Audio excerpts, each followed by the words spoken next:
Pakartokite nominaciją, aš filmuoju. Nominacija yra metų naujokas. Yra dvi kandidatūros. Yra kandidatūra Juozas. Kaip žinote, nes pernai žaidė už navigatorius ir įmušė tik tai 2 įvarčius, o šiemet žaidė už Aklį ir įmušė 9 įvarčius. Ir kita kandidatūra yra Dainius. Nu, jis toks naujokas, bet ne naujokas, lyg tai pernai žaidė. Jo, welcome to Aktos ir mes vis tik nusprendėm, kad Dainius yra vertas prizo, nes jis grįžo ten, kur jis turi.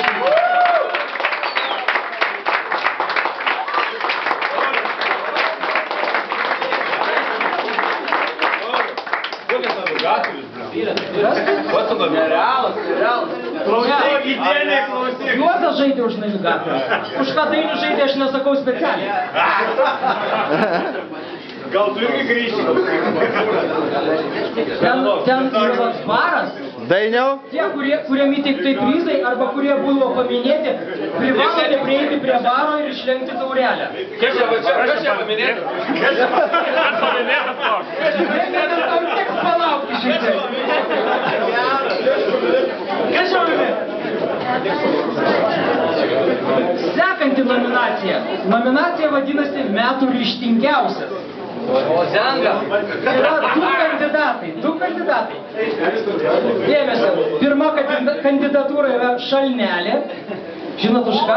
Šalnelė šiemet pasiryžo išsioperuoti kelią. Traumą patyrė, aš nežinau, jisai patikslins prieš 10 metų ar 12, aš nežinau.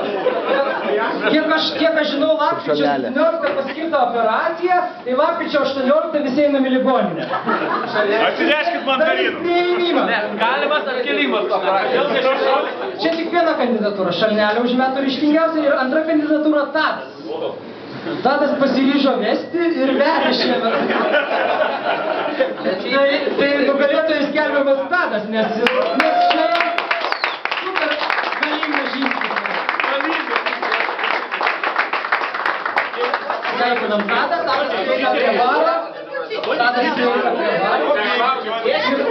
Ir tada Tadas prieina prie baro.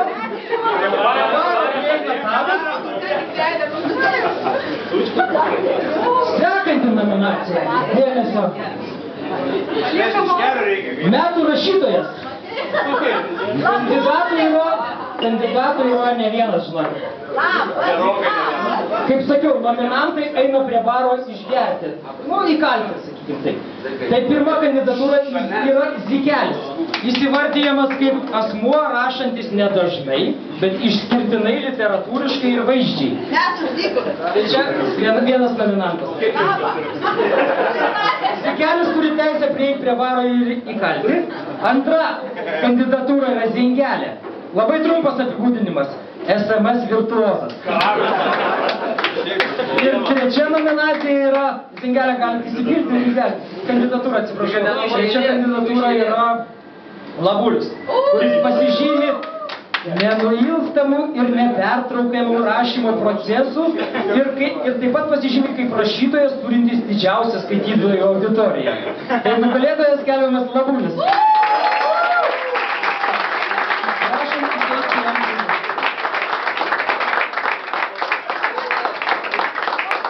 Įteikiama knyga kaip Štatėlis, kad pasimokytų iš klasiko, kaip reikia užrašyti.